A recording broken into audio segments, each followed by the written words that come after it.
Selamat malam, Bapak Ibu Saudara sekalian yang kami kasih dalam Tuhan Yesus Kristus. Selamat berjumpa kembali dengan kami dari Restoration Christian Church di Los Angeles. Saya Hari Lee, Gembala Sidang. Malam hari ini kita akan membahas lanjutan daripada Yohanes 1 yang kita selesaikan minggu yang lalu sampai ayat yang ke-18. Dan hari ini kita akan masuk ke dalam ayat ke-19. Tapi sebelum itu kita akan membahas sebuah pertanyaan yang sering ditanyakan adalah tentang bagaimana Yesus dan Alkitab sama-sama bisa disebut sebagai firman Allah. Nah, untuk itu kita berdoa terlebih dahulu. Tuhan Yesus, kami serahkan pendalaman Alkitab malam hari ini ke dalam tangan Tuhan. Tuntun akan hamba-Mu untuk memberikan penjelasan agar setiap daripada telinga yang mendengarkan dapat mengerti dan boleh menjadi pelaku kebenaran firman-Mu. Kami bersyukur di dalam nama Tuhan Yesus. Haleluya. Amin. Oke, kita akan bahas terlebih dahulu. How can Jesus and the Bible both the word of God? Bagaimana mungkin Yesus itu dan Alkitab dua-duanya disebut sebagai firman Allah.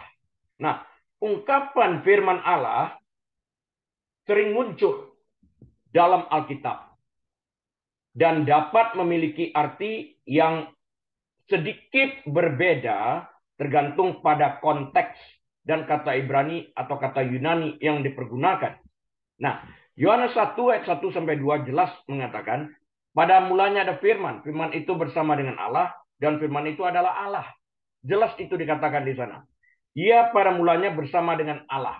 Ia yaitu firman itu pada mulanya bersama dengan Allah, menunjuk kepada sebuah pribadi artinya di dalam hal ini. Ya. Di sini firman adalah gelar dari Tuhan Yesus. Sebuah pribadi yang ada bersama dengan Yahweh, Allah Bapa, sejak sebelum dunia ini dijadikan. Dari kekekalan sampai kepada kekekalan itu sendiri. Istilah yang diterjemahkan, firman, kita sebut sebagai logos. Yang lalu kita belajar itu. Yang pada dasarnya berarti, logos ini berarti ekspresi dari sebuah pikiran. Jadi Yesus itu adalah ekspresi dari pikiran Allah Bapa. Logos.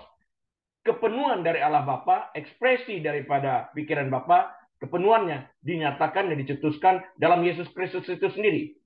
Jadi sehingga pada waktu kita melihat Yesus, sesungguhnya kita melihat Bapa. Itulah yang dikatakan Yesus juga. Bagaimana engkau dapat mengatakan tunjukkan Bapa kepada kami? Jika engkau melihat aku, engkau melihat Bapa. Karena aku dan Bapa adalah satu di dalam hal ini. Firman itu bersama-sama. Logos ini itu bersama-sama dengan Yahweh. Allah Bapa. Sebelum segala sesuatu jadi. Dia equally God di dalam hal ini. Tapi dia diutus menjadi manusia. Sehingga perannya sebagai yang diutus, yang mengutus adalah Allah Bapa. Nah, yang lalu saya ditanyakan juga bagaimana mungkin Yesus itu tunduk kepada Allah Bapa. Kalau begitu dia bukan Tuhan. Oh, bukan. Dia itu tetap Tuhan, cuma fungsinya sebagai yang diutus. Sedangkan Bapa sebagai si pengutus. Oleh karena itu, yang diutus tunduk kepada si pengutus. Dalam hal, dalam hal fungsinya. Dia berfungsi sekarang ini sebagai yang diutus. Ya, peran, katakanlah peran. Esensinya tetap sama, bahwa dia Allah yang tidak berubah. Esensinya sama. Dia sama-sama Allah. Esensi perannya dia sebagai yang diutus di dalam hal ini. Nah, dalam hal ini logos yang itu gelar daripada Tuhan Yesus ini, firman Allah yang hidup ini, yang turun ke dunia, menjadi manusia sebagai firman yang hidup. Dia itu Allah yang bersama-sama dengan Allah Bapa itu sendiri. Nah, logos dapat dianggap sebagai keseluruhan pesan Allah kepada manusia. Seperti yang tertulis di dalam Kisah Para Rasul 11. Ayat yang pertama dan 1 Tesalonika 2 ayat yang ke-13. Jadi, logos dapat dianggap sebagai keseluruhan pesan Allah kepada manusia. Firman. Jadi Allah berfirman, kepenuhan Allah atau pesan Allah disampaikan kepada Yesus Kristus. Dan klimaksnya itu adalah Yesus mati di kayu salib, bangkit kembali sebagai pesan Allah bahwa barang siapa yang percaya kepadanya, di dalam dia, yaitu Yesus Kristus itu, keselamatan itu dijumpai. Di luar dia tidak ada. Inilah pesan Allah sesungguhnya dengan mengutus anaknya yang tunggal Yesus Kristus dalam wujud manusia. Firman Allah yang hidup. Itu adalah sebuah pesan sebetulnya yang disampaikan oleh Bapa kepada kita di dalam hal ini. Nah, Yesus mewujudkan pesan total itu sendiri. Dan itulah sebabnya dia disebut sebagai Logos atau firman Allah. Logos atau firman Allah. Seperti yang tertulis dalam Kolose 1 ayat 19 dan Kolose 2 ayat yang ke-9. Kolose 1 ayat 19 dan Kolose 2 ayat yang ke-9. Logos juga sering digunakan ketika merujuk pada pesan tertulis dari Allah. Seperti yang tertulis dalam Yohanes 17 ayat yang ke-17. Yohanes 17 ayat 17. 1 Timotius 4 ayat yang ke-5. Wahyu 1 ayat yang ke-2. Kolose 1 ayat 25. Nah, ini semuanya referensi-referensi yang saya sampaikan bagi orang yang berminat dapat membuka referensi tersebut untuk mempelajari lebih lanjut. Nah, Ibrani 4 ayat ke-12 mengatakan, sebab firman Allah hidup dan kuat dan lebih tajam dari pedang bermata dua manapun. Ia, yaitu firman ini, menusuk amat dalam sampai memisahkan jiwa dan roh, sendi-sendi dan sumsum. Ia sanggup membedakan pertimbangan dan pikiran kita. Dia sanggup membedakan itu. Yang tersirat di dalam hati kita itu apa? Dia tahu sampai sedemikian rupa. Ya, Yesus menunjukkan hubungan antara firman Tuhan yang tertulis dan dirinya sendiri. Dia menunjukkan hubungannya di dalam hal ini, di mana dia adalah subjek dari firman Allah yang tertulis. Dia subjeknya dari firman Allah yang tertulis. Tentang dia, nubuatan itu banyak tertulis. Kamu dikatakan oleh Yesus ini ya di dalam. Coba lihat. Yohanes 5 ayat 39 dan ayat 40. Injil Yohanes pasal yang kelima ayat 39 dan 40. John the 5th chapter verses 39 and 40. Kamu, artinya kita sekalian, menyelidiki kitab-kitab suci. Sebab kamu menyangka bahwa olehnya kamu mempunyai hidup yang kekal. Tetapi walaupun kitab-kitab suci itu memberi kesaksian tentang aku, namun kamu tidak mau datang kepadaku untuk memperoleh hidup itu. Artinya kamu tidak mau percaya datang kepadaku untuk mempercayai bahwa akulah dia yang dapat menyelamatkanmu. Akulah Logos, firman Allah yang hidup, yang dapat memberikan kehidupan kepadamu. Firman itu memiliki kuasa untuk menyelamatkan. Yesus Kristus. Kata Yunani lain yang digunakan untuk firman atau the word atau logos ini adalah rema. Rema. Nah, rema mengacu pada kata-kata Tuhan yang diucapkan, yang ditulis, yang sebenarnya. Itu tertulis di dalam Ibrani 6 ayat yang kelima. Nah, seringkali sewaktu kita membaca firman itu, firman ini berbicara kepada kita, sehingga logos ini, the word, atau firman ini, menjadi rema di dalam kehidupan kita. Ya.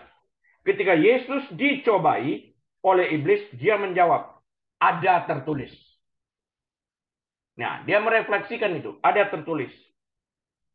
Manusia hidup bukan dari roti saja, tetapi dari setiap firman yang keluar dari mulut Allah. Matius 4 ayat yang keempat. Ini disebut juga firman. Jadi yang tertulis sebutkan firman Allah, Yesus juga adalah firman Allah, dua-duanya. Kita diberitahu dalam Efesus 6 ayat yang ke-17, Ephesians 6:17, Efesus 6 ayat 17, untuk mengambil apa? Untuk mengambil ketopong keselamatan dan pedang roh, yaitu firman atau rema Allah yang hidup ini. Oke? Yesus mendemonstrasikan bahwa kita membutuhkan firman Allah yang tercatat secara nyata untuk mengatasi serangan setan. Setan itu adalah roh. Kita nggak bisa berperang melawan setan dengan kekuatan daging kita. Nggak mungkin. Setan adalah roh. Karena itu kita harus mempergunakan pedang roh yang adalah firman Allah. Tanpa ini tidak mungkin. Karena itu Yesus setiap kali berhadapan dengan iblis, dia mengatakan ada tertulis. Ada tertulis. Ya, ada tertulis. Setiap kali dia mengatakan itu. Artinya dia mempergunakan pedang roh, yaitu firman Allah, untuk mengalahkan iblis yang adalah roh. Dia mengalahkan, dan firman-Mu adalah roh yang hidup kebenaran di dalam hal ini. Jadi roh firman yang adalah pedang roh inilah yang mengalahkan iblis yang adalah roh ini sendiri. Dan firman Allah yang adalah roh itu juga yang memandikan manusia dan menyucikan manusia, dikatakan oleh Alkitab. Nah, ungkapan firman Allah memiliki arti lebih dari kata-kata yang tercetak dalam halaman Alkitab. Bukan hanya sekedar kata-katanya. Dia hidup firman ini. Tuhan adalah komunikator dan telah berbicara kepada manusia sejak awal. Dia berbicara melalui ciptaannya. Tertulis dalam Mazmur 19 ayat 1. Tuhan itu berbicara kepada kita melalui ciptaannya. Sehingga orang berkata, jika Injil di daerah-daerah pelosok, di daerah-daerah yang masih ada mengalami zaman batu, tidak pernah diberitakan.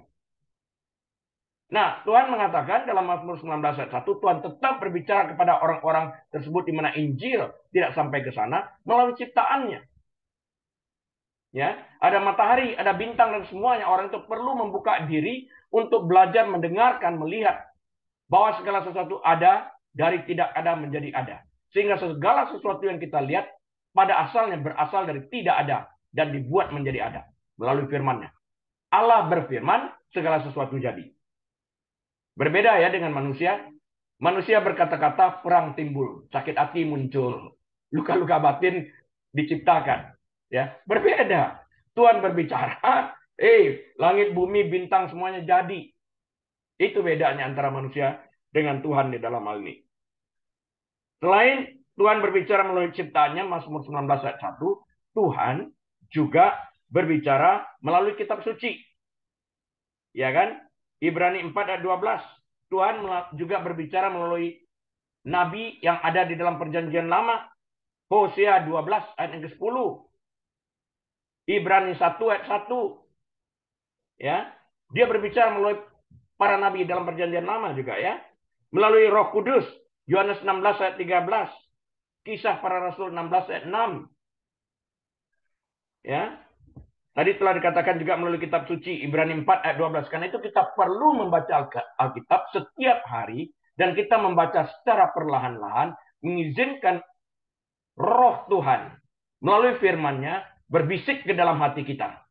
Sehingga ini menjadi rema di dalam kehidupan kita itu sendiri. Ya. Dan dia pada akhirnya sejak 2000 tahun yang lalu, sejak dia mengutus anaknya, dia berbicara kepada kita melalui putra tunggalnya ini. Dulu melalui para nabi, melalui benda-benda yang diciptakannya, ya melalui para nabi perjanjian lama, juga ya melalui Roh Kudus, dan juga melalui putranya pada waktu Yesus dikirimkan 2000 tahun yang lalu. Melalui putranya dia berbicara kepada kita. Yesus Kristus. Itu tertulis dalam Yohanes 14 ayat yang ke-9. Yohanes 14 ayat yang ke-9. Nah, kita dapat belajar untuk mengenal Tuhan lebih baik dengan berusaha untuk mendengar Dia dalam setiap cara yang Dia katakan. Apapun cara yang Tuhan pakai untuk menyampaikan pesannya kepada kita. Kita wajib memasang telinga hati rohani kita ini untuk cepat mendengar. Karena itu kita berkata-kata, hendaklah kita cepat mendengar, lambat berbicara, dan lambat juga marah di dalam hal ini. Jadi pada waktu Tuhan berbicara, kita cepat sekali menangkapnya. Kita harus tahu dan memasang telinga, mencatat dalam loh hati kita, sehingga kita dapat maju bersama-sama dengan Tuhan itu. Karena pada waktu Dia berbicara kepada kita, apakah itu secara audible atau melalui Alkitab yang kita baca, saat Dia berbicara, itu menjadi rema di dalam kehidupan kita. Ada sebuah bisikan, dorongan di dalam hati kita itu. Dan biasanya kita memiliki keinginan atas dorongan Roh Kudus untuk melakukan sesuai dengan apa yang dikatakan Tuhan melalui firman yang kita baca tersebut. Kadang-kadang saya saking capeknya lupa baca Alkitab. Tapi sebelum tidur ada suara yang berbisik. Hari ini belum baca Alkitab. Saya baru ingat, sadar. Saya tulis itu di atas di kalender saya di meja. Hari ini saya baca pasal berapa sampai pasal berapa. Jadi besoknya waktu saya lupa, saya tahu saya pasal berapa saya baca. Untuk melihat kembali ada tanda bacanya, saya tahu karena baca teratur, Kalau saya missing, saya tahu yang mana saya missing. Jadi mendisiplinkan diri ini juga untuk membiasakan diri membaca Alkitab, itu penting. Karena tertulis di dalam Acts 17 ayat 11. Bahwa kita diwajibkan seperti Berean Jews itu, Acts 17 ayat 11, dalam New King James Version, untuk tiap-tiap hari menyelidiki kebenaran firman Tuhan untuk memastikan segala sesuatu yang kita dengarkan itu benar-benar seperti itulah adanya tercatat di dalam kitab suci. Sehingga kita tidak diselencengkan melalui firman-firman yang diputarbalikkan oleh orang-orang yang tidak bertanggung jawab. Nah, kita sendiri bertanggung jawab, bukan hanya pendeta. Kita masing-masing jemaat juga bertanggung jawab untuk memperlengkapi diri kita dengan kebenaran firman Tuhan seperti yang tertulis dalam Alkitab. Karena itu kita wajib membaca Alkitab bukan sesekali tapi setiap hari. Ini penting ini. Itu makanan rohani kita. Kita makan setiap hari minimal 2 kali, ada yang 3 kali, ada yang 5 kali. Kebanyakan sih 5 kali, tapi dia doyan, habis mau bagaimana. Kalau membaca firman sampai 5 kali kan asik tuh, roh kita diberi makan. Nah, satu hal tentang membaca firman ini yang ingin saya singgung pada kesempatan ini, kebetulan kita sedang berbicara tentang firman Tuhan ini, tentang mengenyangkan spirit kita ini. Kita lihat pada waktu manusia jatuh di dalam dosa, susunan seperti yang tertulis dalam 1 Tesalonika 5:23 itu terbalik. 1 Tesalonika 5 ayat 23 menyatakan bahwa manusia terdiri atas roh, jiwa, tubuh. Ini susunan yang benar. Roh, jiwa, tubuh. Tapi pada waktu manusia jatuh di dalam dosa, roh bisa menempati urutan ketiga atau yang kedua dan sebagainya. Ya, dan jiwa bisa menduduki tempat pertama atau ketiga. Dan tubuh bisa menempati urutan yang pertama atau yang kedua. Di dalam hal ini bolak-balik terjadi kekacauan. Tapi pada waktu Yesus datang, dia reset button ini kembali, sehingga pada waktu manusia dilahirkan kembali, kelahiran baru, menerima Yesus sebagai Tuhan dan Juru Selamatnya, roh kita itu dihidupkan. Our spirit is being quickened. Dibangunkan, dihidupkan, diubah sedemikian rupa. Dihidupkan kembali. Yang dihidupkan kembali itu dijadikan baru. Itu adalah roh kita. Jiwa kita belum. Jiwa kita itu masih memiliki sifat dosa. Karena itulah Rasul Paulus mengatakan kepada kita, kerjakanlah keselamatanmu. Work out your salvation. Not work for, but work out your salvation. Kenapa? Karena sifat dosa masih ada di dalam manusia itu. Selanjutnya Rasul Paulus juga mengatakan, kerjakan keselamatan, dia beri contohnya. Kalau kamu dulu mencuri, sekarang jangan mencuri. Tapi dia tidak berhenti di sana. Setelah tidak mencuri, mulai dong bekerja. Hasilkan penghasilan yang tulus. Dengan kedua tangan yang bersih. Bukan mencuri. Bukan mencopet. Bukan merampok. Bukan. Tapi dengan tangan yang bersih, dengan keringat, engkau hasilkan penghasilan yang jujur. Dan kemudian, engkau mulai membantu orang-orang yang kurang beruntung. Di dalam hal ini. Sebuah progres yang ditunjukkan oleh Rasul Paulus di dalam hal ini, sebagai hasil pertobatan. Nah, kenapa kita perlu mengisi hidup kita ini dengan firman Tuhan? Roh kita ini kita beri makan. Supaya roh itu semakin lama semakin kuat. Yesus pun pada waktu dia berumur 12 tahun berdiskusi dengan para ahli Taurat dan orang-orang Farisi ini, dikatakan makin hari dia rohnya semakin kuat. Dikatakan. Dan dia makin dipenuhi dengan kebijaksanaan, dengan hikmat, dengan wisdom. Nah, kita harus, karena kita berbicara wisdom, saya ingin membahas terlebih dahulu supaya dapat dua-duanya dimengerti. Divine wisdom atau worldly wisdom. Hikmat dunia atau hikmat surga. Bagaimana cara kita membedakannya?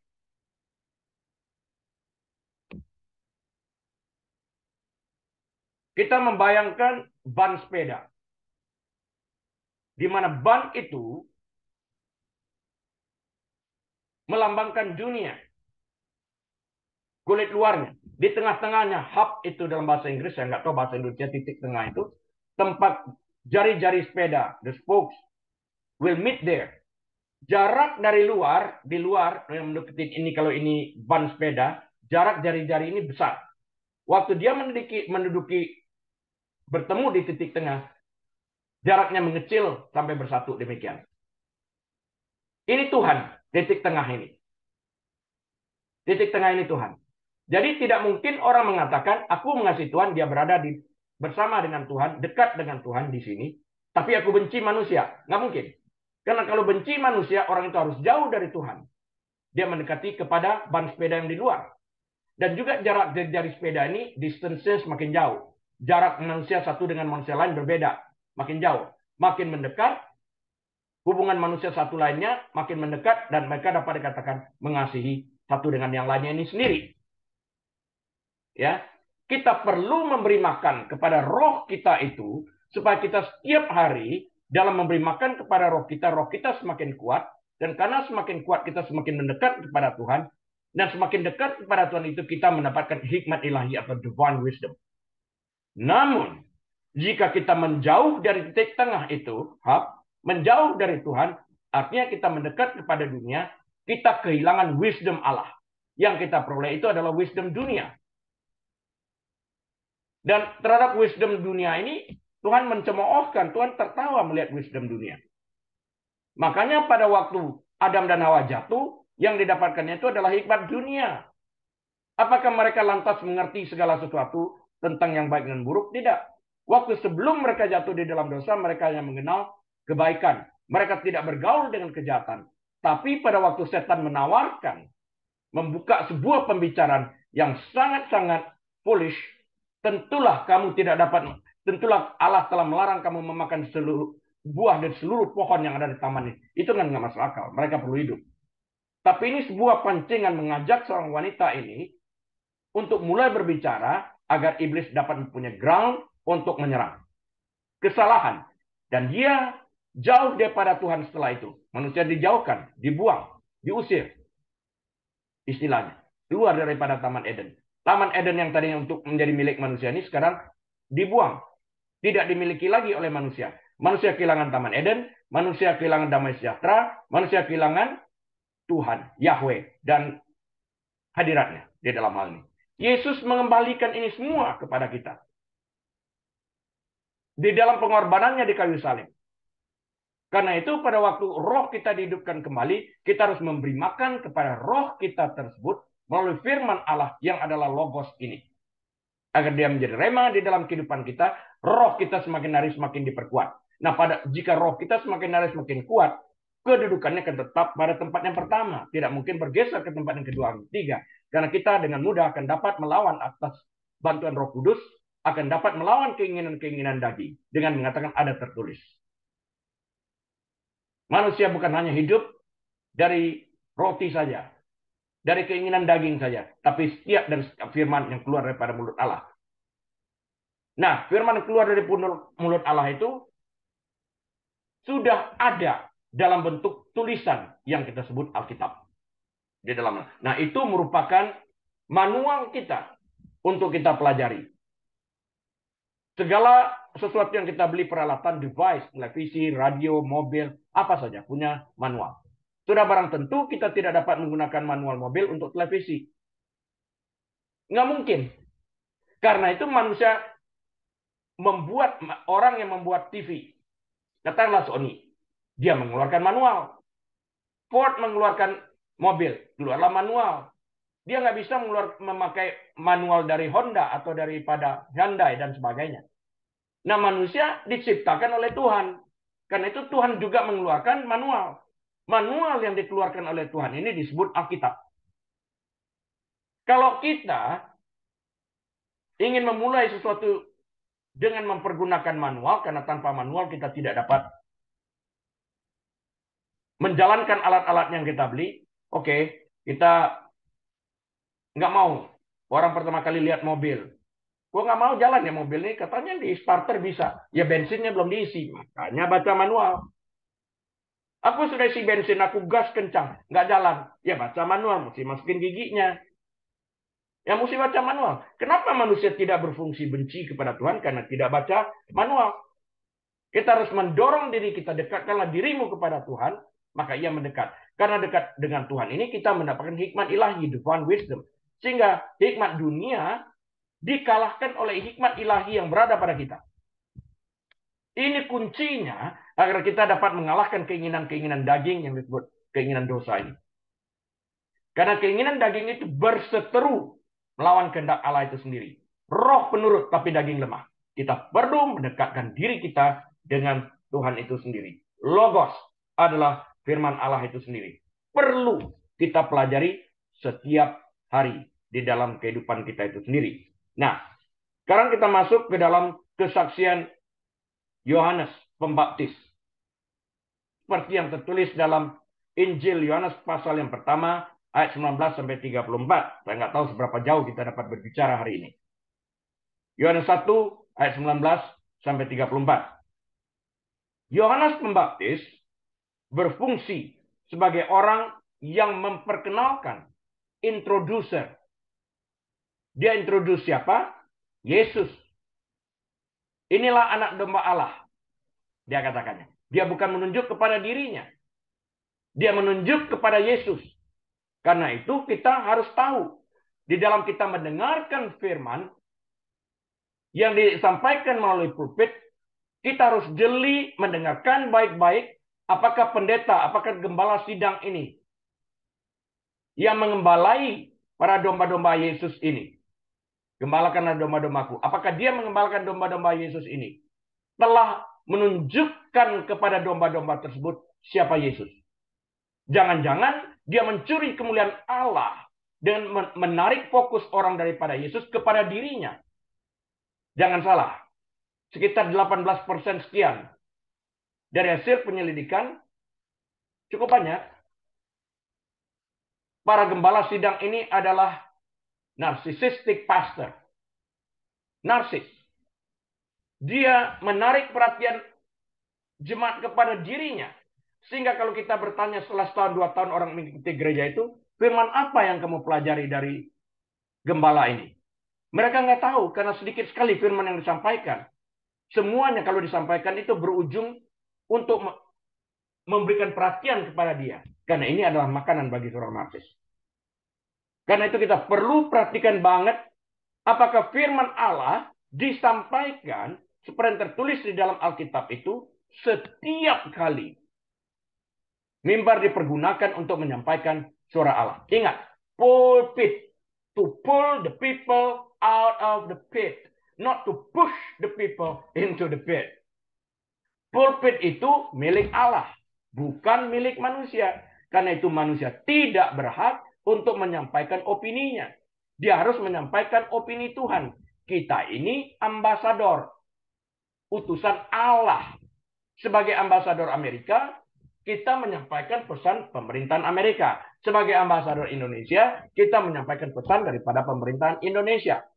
Jika sesuatu terjadi, kita dilindungi oleh pemerintah masing-masing.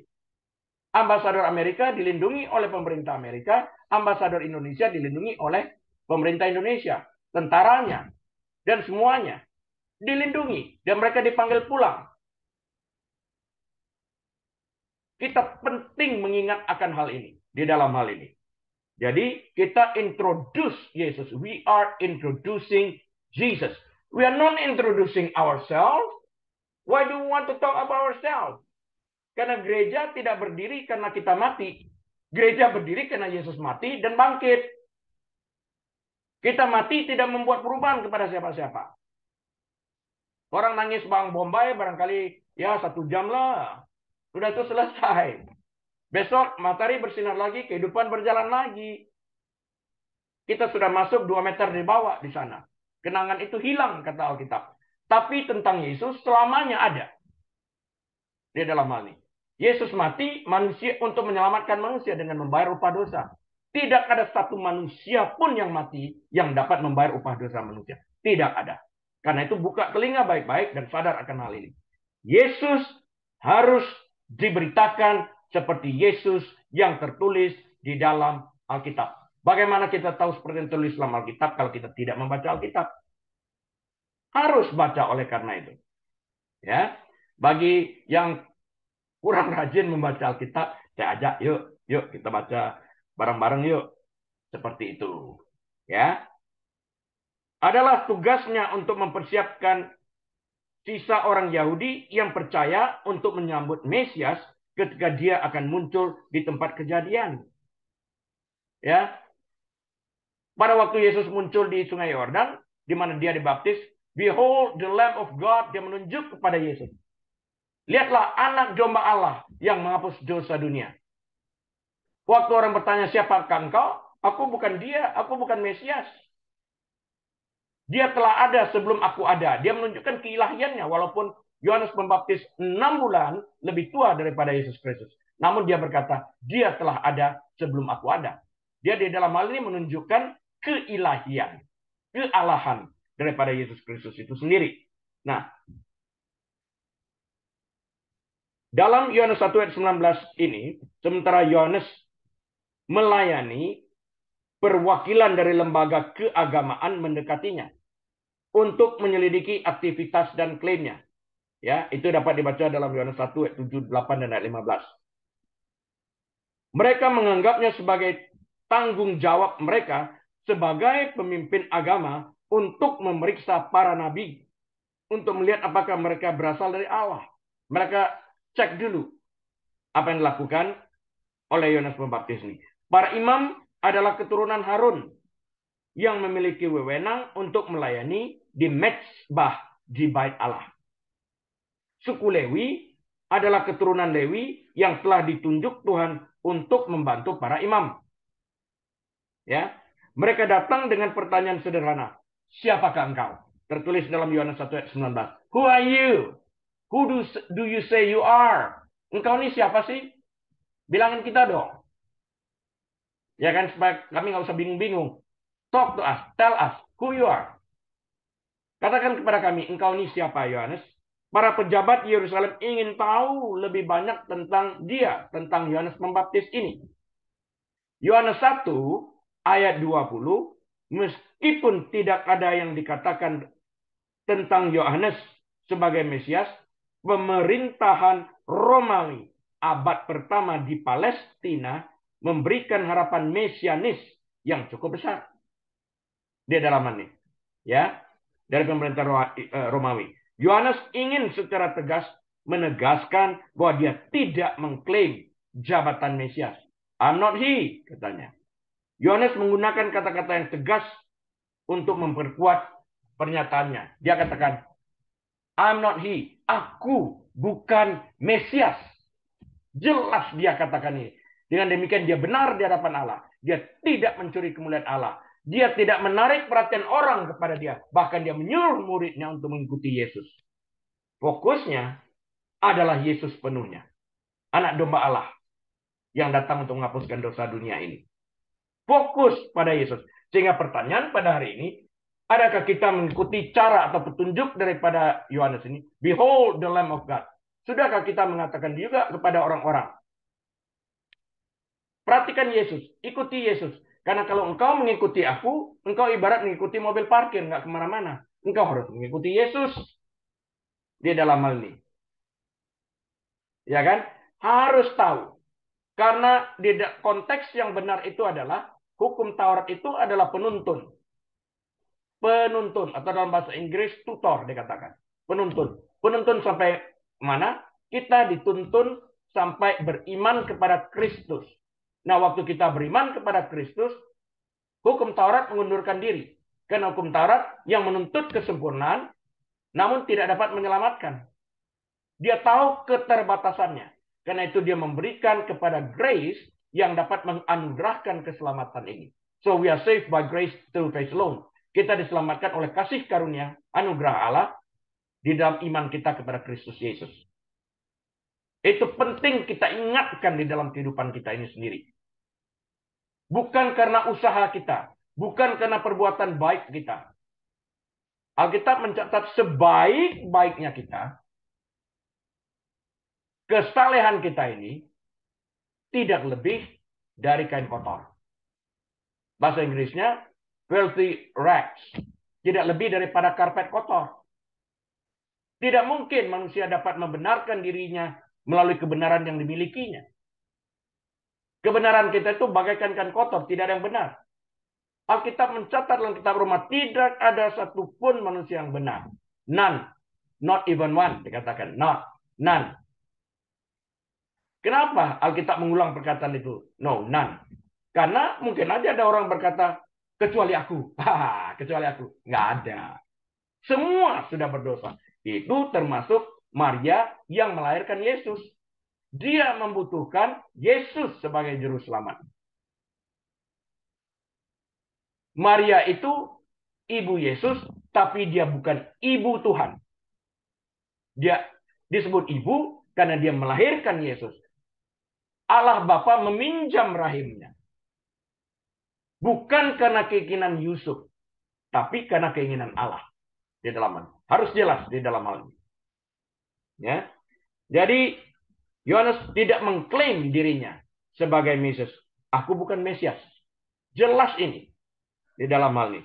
Dia tidak menunjuk kepada dirinya. Nah, kalau di dalam gereja ada orang yang berusaha mengakui itu karena dia seorang narsis, saya anjurkan untuk segera lari sekencang-kencangnya tinggalkan tempat itu.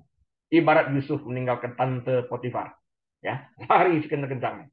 Tinggalkan tempat itu. Bunyikan alarm. Bahaya, bahaya, bahaya.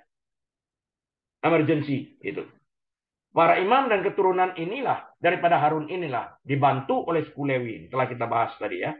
Nah, Yohanes 1 ayat 20 meskipun tidak kadang dikatakan tentang Yohanes sebagai Mesias, pemerintahan Romawi yang saya katakan tadi ingin kita lebih tahu lebih lanjut. Yohanes menjawab yang jelas, aku bukan Mesias. Yohanes 1 ayat 21, para imam dan orang Lewi bertanya lebih lanjut. Kalau begitu, siapakah engkau? Kalau engkau bukan Mesias, siapakah engkau? Elia, dia tanya. Pertanyaan mereka didasarkan pada nubuatan Maliaki. Pasal yang keempat, ayat yang kelima. Maliaki, pasal yang keempat, ayat yang kelima. Yang membuat kedatangan, yang menubuatkan kedatangan Elia sebelum hari Tuhan. Dia orang bertanya, engkau Elia ya? Sudah menjadi kepercayaan umum di kalangan orang Yahudi pada abad pertama bahwa Elia orang Tisbite itu akan kembali secara fisik untuk memulihkan kemurnian keluarga Yahudi guna mengantisipasi kedatangan Mesias. Terjemahan Septuagintanya atas Maliaki 4 ayat 5 berbunyi, Elia orang Tisbite itu ya. Elijah the Tisbite. Bukan hanya Elia yang akan mendorong gagasan ini. Yohanes memperjelas bahwa dia jelas bukan Elia orang Tisbite ini. Bukan. Tanggapan Yohanes telah menimbulkan pertanyaan tentang pemenuhan prediksi Maliaki. Maliaki 3 ayat yang pertama. Maliaki 3 ayat yang pertama. Maliaki 4 ayat 5 dan 6. Nah, berdasarkan Yohanes 1 ayat 21, beberapa orang berpendapat bahwa Elia harus datang kembali secara pribadi untuk menggenapi nubuatan ini. Mereka yang menganut sudut pandang ini sering mengidentifikasikan salah satu dari dua saksi di Wahyu, seperti yang tertulis dalam Wahyu 11. Wahyu 11 ayat 3 sampai 6. The Book of Revelation chapter 11 verses 3 through 6 sebagai Elia. Yang lain lebih terkesan oleh indikasi yang agak jelas dalam Injil Sinoptik. Injil Sinoptik itu ada 3. Matius, Markus, Lukas. Bahwa Yohanes Pembaptis menggenapi nubuat Maliaki ini. Dia berjalan dalam roh ini. Sikapnya. Elia di dalam hal ini. Tampaknya Yohanes menyangkal sebagai sebagai Elia yang diantisipasi oleh orang Yahudi. Namun dia menggenapi nubuat Maliaki dengan cara yang tidak terduga. Kita perlu tahu antara nabi terakhir dalam perjanjian lama Maliaki sampai munculnya Yohanes Pembaptis berlangsung 400 tahun yang disebut sebagai the 400 silent year. 400 tahun sunyi. Sampai Tuhan membangkitkan seorang muda yang bernama John the Baptist ini. untuk menyuarakan suara Tuhan itu kembali. Bertobatlah, bertobatlah, karena kerajaan Allah sudah dekat. Repent, repent, for the kingdom of God is at hand.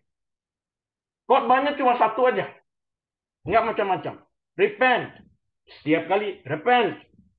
Besok repent, minggu depan repent, bulan depan repent, terus sampai dia mati repent. Makanya dia mengajak Herodes, nggak sah ini ya.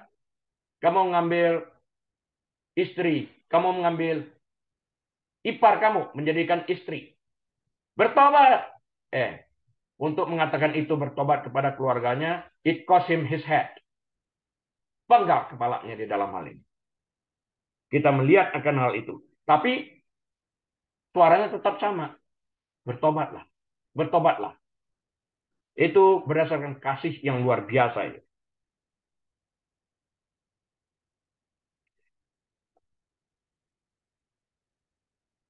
Jadi dia datang dalam roh dan kuasa Elia. Tertulis dalam Lukas 1 ayat 17. Dia datang dalam roh dan kuasa Elia. Yohanes Pembaptis ini. Maleakhi menggunakan nama Elia seperti dalam Maleakhi 4 ayat 65 untuk merujuk pada jabatan kenabian Elia. Yohanes ini office-nya digambarkan seperti office daripada prophet Elia ini. Sebagai pemulih umat Allah. Yang membalikan hati anak-anak kepada bapa, hati bapa kepada anak-anak. Nubuatan ini. Ya. Yohanes menggenapi jabatan dan pelayan ini. Tertulis dalam Matius 3 ayat 4 sampai 6. Matius 3 ayat 4 sampai 6. Dia menggenapinya. Nah, masih bingung? Para imam dan orang Lewi bertanya lagi. Engkau kan nabi yang akan datang? Tadi engkau kan Mesias? Bukan. Oke, engkau bukan Mesias. Apakah engkau Elia? Bukan. Sudah dijelasin dari tadi ini. Enggak. Sekarang engkau kan nabi yang akan datang? Pertanyaan ini didasarkan pada janji Tuhan dalam Ulangan 18. Ulangan 18 ayat 15 sampai 17. Leviticus 18, 15, and 17. Untuk membangkitkan bagi Israel seorang nabi seperti Musa. Orang-orang Yahudi pada abad pertama mengharapkan sosok mediatorial yang hebat dalam tradisi Musa muncul sebelum kedatangan Mesias. Yohanes meyakinkan mereka bahwa dia bukanlah nabi yang diharapkan itu. Semuanya dia deny. Ya, semuanya dia decline.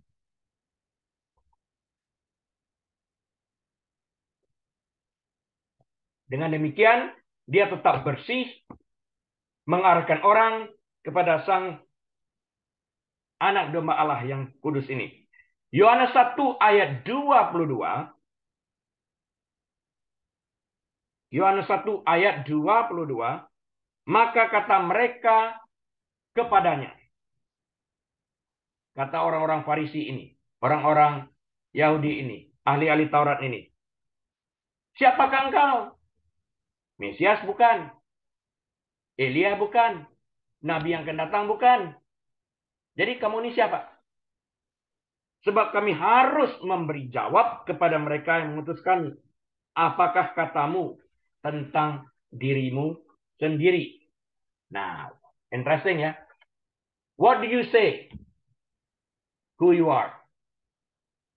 Mereka mau dengar langsung keluar dari mulut Yohanes Pembaptis. Setelah mereka, artinya mereka itu adalah para interrogator Yohanes, menghabiskan sejumlah pertanyaan yang mereka tuliskan dalam daftar pertanyaan mereka, namun mereka belum juga mendapatkan jawaban yang memuaskan untuk diberikan kepada otoritas agama.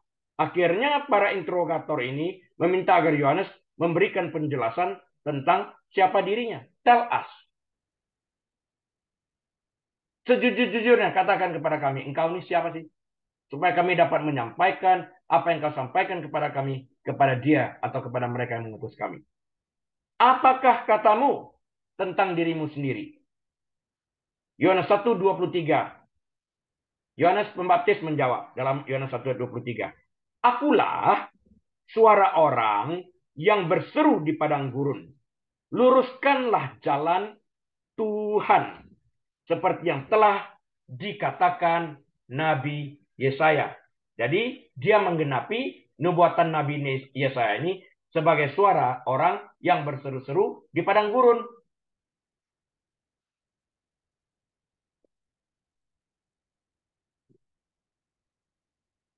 Yohanes menjawab dengan mengutip ya Yesaya 40 ayat yang ketiga yang mengidentifikasikannya dan menceritakan misinya. Ya, tertulis itu dalam Yesaya 40 ayat yang ketiga. Yohanes Pembaptis ini adalah suara yang dibicarakan oleh Yesaya. Anehnya, Yesaya menubuatkan bahwa suara itu akan berseru-seru di padang gurun. Ini adalah indikasi pertama bahwa segala sesuatunya tidak beres di Yerusalem. Karena itu suara itu berseru di padang gurun, bukan di Yerusalem. Zion, di mana ada bait Allah itu. Pendirian agama Yudaisme abad pertama rusak. Suara itu telah meninggalkan Yerusalem dan berseru di padang gurun. Dipindahkan. Kamu nggak mau, oke, aku pindahkan. Karena itu kita harus benarlah mendengarkan suara Tuhan itu dan kita berjalan sesuai dengan derap kaki Tuhan itu sendiri. Saat Tuhan berhenti, kita berhenti. Saat Tuhan melangkah, kita melangkah. Ibarat tiang api di malam hari, tiang awan di siang hari yang memimpin orang Israel saat mereka keluar dari perbudakan di Mesir di bawah pimpinan Firaun. Pesannya, luruskanlah jalan bagi Tuhan. Karena yang di Yerusalem sudah rusak Yudaismenya ini. Ya, mengingat persiapan yang dibuat oleh rakyat untuk perjalanan raja melalui tanah mereka. Persiapkan jalan ini. Beberapa hari sebelum perjalanannya, mereka akan menyapu jalan sebelum raja datang. Membersihkan puing-puing dan mengisi lubang-lubang sebagai persiapan untuk digunakan raja. Dengan cara yang sama, Yohanes mempersiapkan bangsa itu untuk kedatangan Mesias. Dipersiapkan semuanya. Bertobatlah kamu. Ya. Yohanes 1 ayat 24 mengatakan, dan di antara orang-orang yang diutus itu ada beberapa orang Farisi. Lihat tuh. Di antara yang diutus itu ada beberapa orang Farisi. Nah, Yohanes 1:24 ini, sementara para imam dan orang Lewi memimpin tahap pertama interogasi Yohanes, delegasi orang Farisi mengambil alih dalam ayat 24. Tadi para imam dan orang Lewi ya. Sekarang orang Farisi mengambil alih dalam ayat 24. Orang Farisi adalah sekte terkemuka dalam Yudaisme. Ya, dalam sekte Yudaisme ini abad pertama. Mereka digambarkan oleh Yosefus, ini historian orang Israel, historian Israel. Mereka digambarkan oleh Yosefus memiliki reputasi mengungguli seluruh bangsa mereka dalam menjalankan agama dan sebagai eksponen hukum yang tepat. Mereka hafal hukum-hukum. Ada 600 hukum yang tertulis.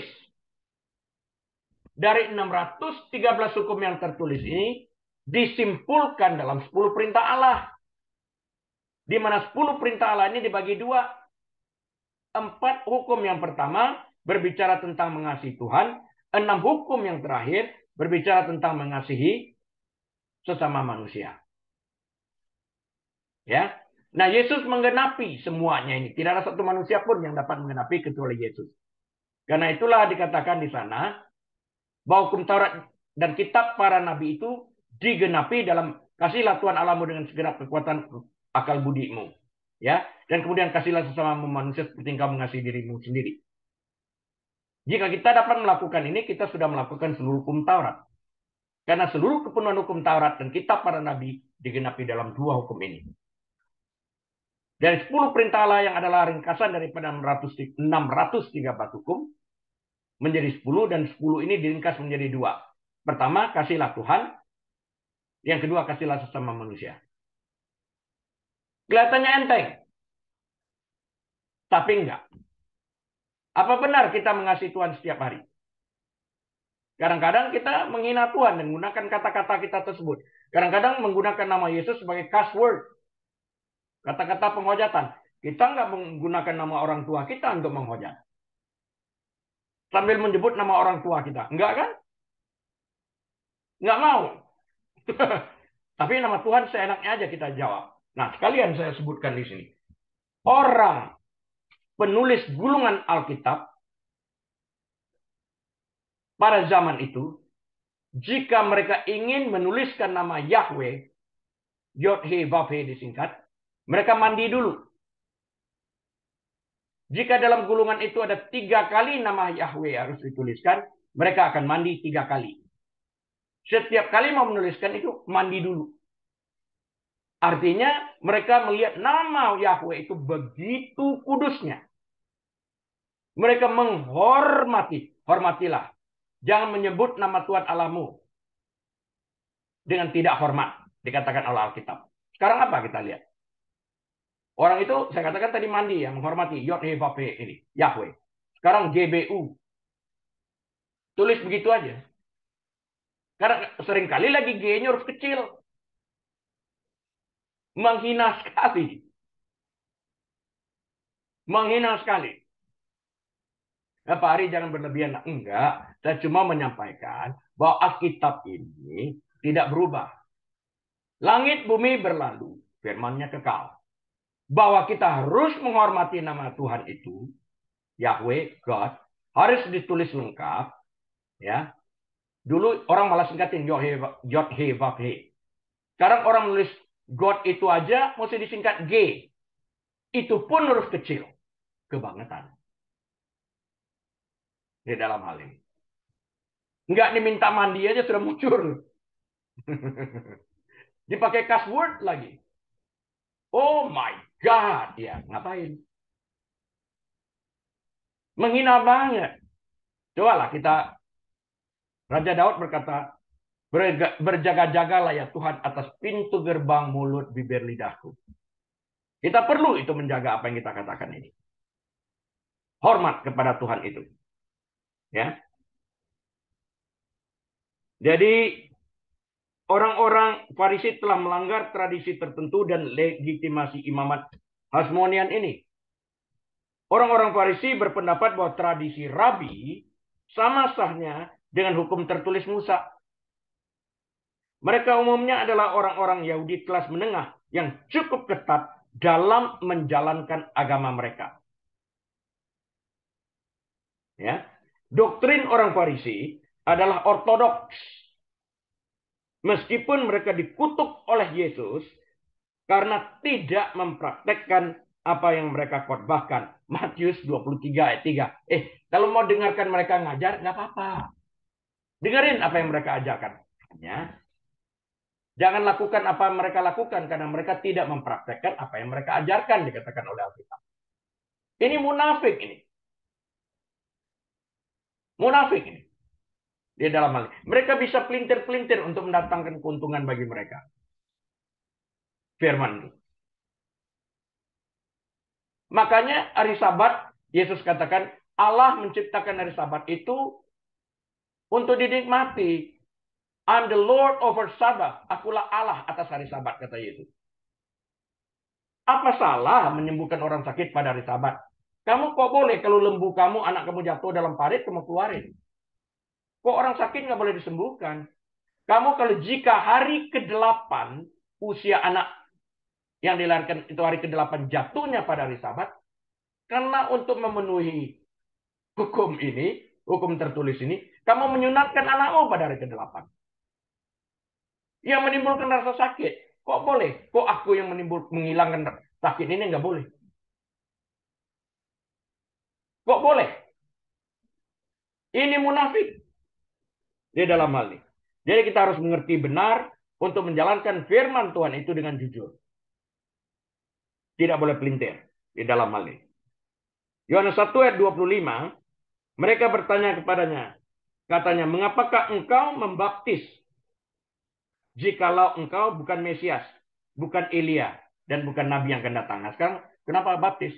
Kamu kan katanya bukan Mesias, juga bukan Elia, juga bukan Nabi yang akan datang. Kenapa baptis? Yohanes 1 ayat 25, Matius melaporkan bahwa Yohanes membaptis di sungai Yordan saat orang-orang mengakui dosa mereka. Matius ayat 36 menjelaskan itu. Baptisan Yohanes adalah pencelupan dari kata bapto, baptizo, mencelupkan, membenamkan, menenggelamkan artinya, yang menyatakan pertobatan dari orang yang tunduk pada ritual dan penantiannya akan pengampunan yang akan diberikan oleh Mesias yang akan datang. Dia orang memberikan tanda terlebih dahulu. Air itu mencucikan, membersihkan. Aku beri tanda bahwa aku mau bertobat. Aku dibaptiskan. Waktu Mesias datang, dosaku ini dihapuskan. Kita lihat, pada zaman Yesus, berita baptisan itu belum diberikan pada saat salah satu penjahat yang berada di kayu salib bersama dengan Yesus bertobat. Dia tetap selamat karena baptisan tidak menyelamatkan. Karena perintah untuk dibaptis belum ada pada waktu itu. Perintah untuk dibaptis baru diturunkan setelah Yesus mati, bangkit. Dan di dalam Matius 28 di sana disebutkan, baptiskanlah mereka dalam nama Bapa, Putra, dan Kudus. Ini adalah baptisan kematian di dalam Kristus dan bersama Dia kita dibangkitkan. Kalau waktu di kayu salib Yesus belum mati, kan nggak mungkin kuburkanlah mereka dalam baptisan air. Dia belum mati kok. Jadi baptisan perintah untuk dibaptis itu kan diberikan setelah Yesus mati dan setelah dia bangkit. Barulah diturunkan perintah itu.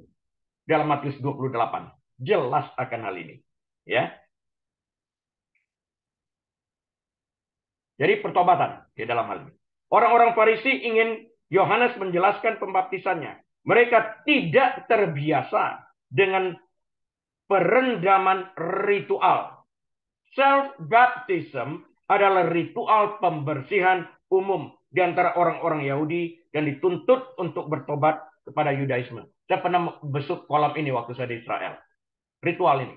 Di mana kolam kecil itu. Orang membasuh dirinya di sana. Tetapi orang-orang Farisi bertanya-tanya, mengapa Yohanes membaptis? Padahal ia tidak pernah mengklaim dirinya sebagai Mesias, Elia, atau Nabi yang diharapkan. Yohanes 1 ayat 26. Dalam ayat ini, Yohanes menjelaskan bahwa pembaptisannya adalah persiapan untuk pekerjaan Mesias. Dia membaptis karena dia sedang membuka jalan, mempersiapkan kedatangan Mesias melalui pertobatan menerima Mesias itu. Baptisan ini memberi orang kesempatan untuk mengekspresikan keinginan mereka untuk membersihkan dan mengidentifikasikan diri mereka dengan Yohanes Pembaptis yang akan memperkenalkan Mesias kepada Israel. Aku siap loh ini. Aku dibaptis sebagai tanda aku bertobat. Baptisan Yohanes adalah baptisan tanda pertobatan. Mempersiapkan diri untuk diperkenalkan kepada Yesus. Menerima Yesus sebagai Tuhan dan Juru Selamat. Dan kemudian dibaptis. Makanya pada waktu itu Rasul Paulus bertanya, sudahkah engkau dibaptis? Ya baru dengan baptisan Yohanes. Yaitu baptisan untuk pertobatan. Nah sekarang kau harus dibaptis dalam nama Bapa, Putra, dan Roh Kudus. Maksudnya seperti itu. Sekarang menjadi jelas dan terbuka. Ya, jadi kata-kata di tengah-tengah kamu berdiri dia yang tidak kamu kenal tertulis dalam Yohanes 1 ayat 26 menunjuk bahwa Mesias hadir di tempat kejadian tetapi belum diidentifikasi. Pengenalannya dengan Israel sudah dekat. Waktu Yesus sang Mesias datang untuk memberikan dirinya untuk dibaptis, Yohanes segera menunjuk, behold the Lamb of God. Lihatlah anak domba Allah yang menghapus dosa dunia. Yang pernah aku katakan, yang membuka tali kasutnya pun aku tidak layak. Dia lebih merendahkan dirinya lebih daripada seorang budak. Yang tugasnya adalah membuka tali kasut. Nah, Yohanes mengatakan, membuka tali kasutnya pun aku tidak layak. Artinya dia lebih rendah daripada seorang budak. Saya tutup sampai di sana, akan kita lanjutkan dengan Yohanes 1 ayat 27 atas seizin Tuhan minggu depan. Kita berdoa. Tuhan Yesus, kami terima kasih kebenaran firman-Mu telah diajarkan. Biarlah Roh Kudus terus berbicara kepada kami, mengarahkan kami kepada kebenaran, kepada Sang Mesias, Juru Selamat, satu-satunya, Yesus Kristus. Kami terima kasih, kami bersyukur di dalam nama Tuhan Yesus. Haleluya. Amin.